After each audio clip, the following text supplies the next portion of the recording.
என்னது உங்களுக்கு யானைன்னா ரொம்ப பிடிக்குமா? யானைய யானை யானைன்னு எத்தனை வாட்டி தான் கூப்பிட்டுட்டே இருப்பீங்க? இனிமே இப்படி சொல்லி பாருங்க, புதுசா இருக்கும்.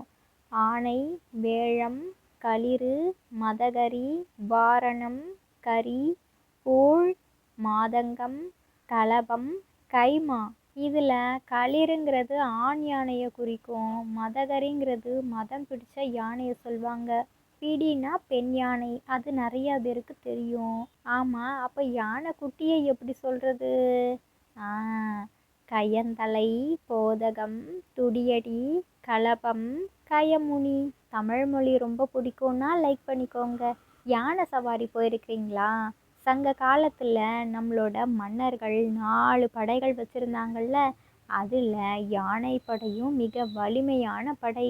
குஞ்சரம்னா நிறைய பேருக்கு என்னன்னே தெரியாது. அப்படின்னா யானை. குஞ்சரினா அது பெண் யானையை குறிக்கும்.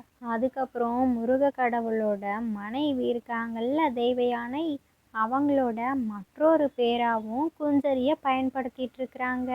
ஆக மொத்தத்தில் யானைக்கு தொடர்பான பேரு தான். இது மாதிரி சுவாரஸ்யமாக தெரியாத விஷயங்களை பார்க்கணுன்னா நம்மளோட சேனலை இப்போவே சப்ஸ்கிரைப் பண்ணிக்கோங்க.